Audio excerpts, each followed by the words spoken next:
Hi guys, I'm live. How you guys doing? I'm out on my walk, so I want to do some walk rant. I bit my tongue a little bit when I fell too, but it's okay. I can still talk.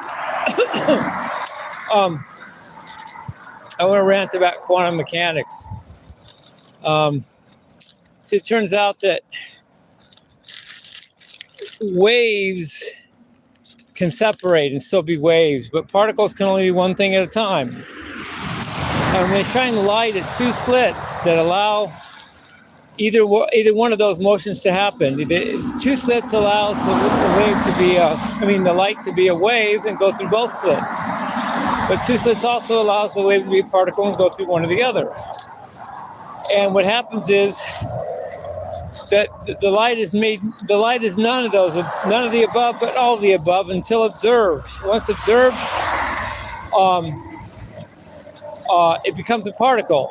It becomes a particle once it's observed. It can't help but stay a wave when it's observed. So when you look at light going through two slits, it'll act like a particle and go through one or the other, like a particle. But if you step aside and don't observe the same light, it'll behave like a wave and go through both slits at once. That's called the double wave experiment. It's a real thing in physics. It means that observing something changes what you're observing. In fact, things exist in superposition, which means many positions at once, many things at once, such as a cat. In Schrodinger's cat, a cat is both alive and dead. That's a superposition. It's two things at once. It's contradictory truths at the same time. That's called superposition. And the way to analyze this is with the Bloch sphere, B-L-O-C-H, and I'm just now learning it, so I'm not able to teach it yet, but I'm working on it. I'm working over with my AA guy, Rex. Anyway, there you have the observer effect. And it turns out that you can observe a good day for yourself just by observing a good day, just by having the placebo effect. You tell yourself you're going to have a good day and think about it having a good day, and you'll probably have one. The reverse is also true.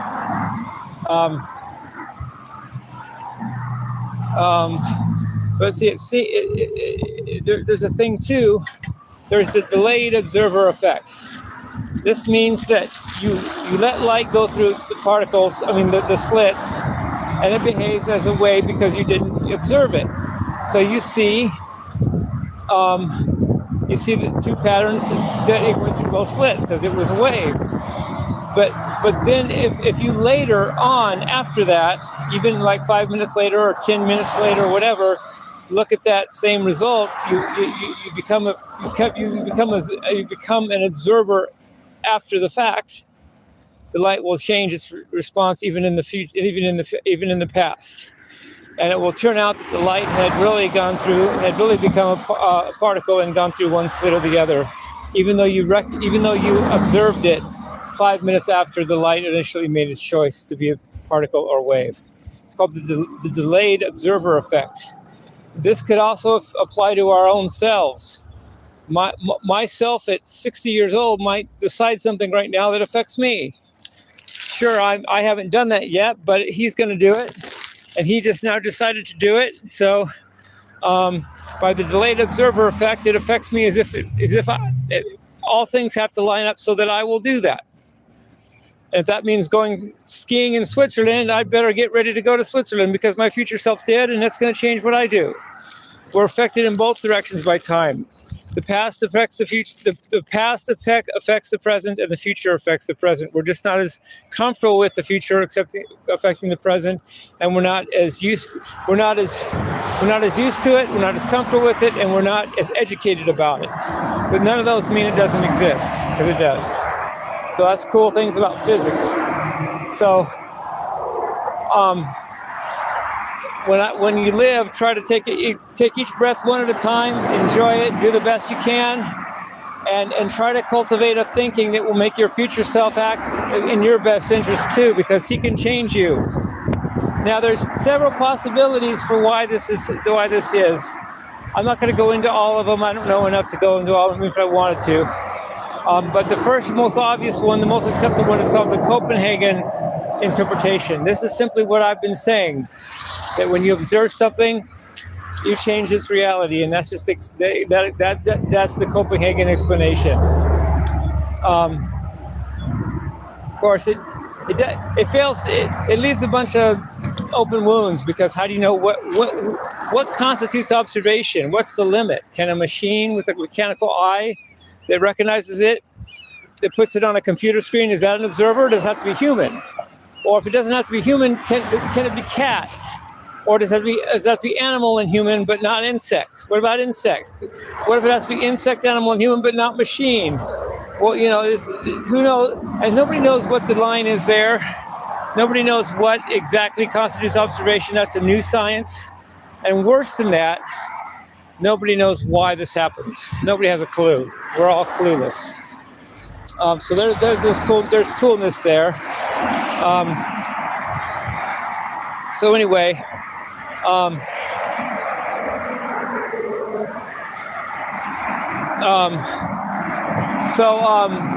there's one more thing about mechanics I want to mention before I go this time, but we'll be back. As far as I know, which is a cool thing for most of you, I hope, there's such a thing as quantum entanglement too. Quantum entanglement is when two particles, and it can even be two humans for all we know, two particles interact, and then they get taken very far away from each other. It's called non-remote. And then if something happens to one of them, or if you change something about one of them, or the same thing happens to the other one instantaneously, with no time taken to in zero time. So the same thing happens to the other particle or other thing that's quantum entangled with the first thing. Or by measuring something in the one thing, you get that changes the other one to get to be measurable at the same value at the same thing. When before neither of them were, but if you change one, it changes the other. There's that. That's called quantum entanglement. And one more. Oh, fuck you, hater. You fentanyl. Fuck you. I'll do drugs if I want to. Speak from experience, dude. Anyway, whatever. So excuse me for that. I don't. Just comments. So there's also another thing. There's also quantum intuition. We sense when things are going to happen, even if it's subconscious, and even if we don't realize we do. We all do. Some of us are better at it than others, but it's something we all have, either all do or have the ability to do. We can sense the future. The future's not very far from us. If I'm about to step into a manhole, I'm going to sense it 5 seconds before, maybe even a day before, maybe even a week before. I'm going to sense something happening like that. I like this necklace. I'm going to pick this bracelet. I'm going to pick it up. Anyway, we sense things that are going to happen to us, good and bad, all the time. We just discount it, or we don't take note of it, or we don't put importance to it. But doesn't make it not true. None of those things. So we have quantum intuition, quantum entanglement. Einstein called it spooky action at a distance. And we have the observer effect. So hope you guys enjoyed this video. Love you guys. Peace, love, and rock and roll.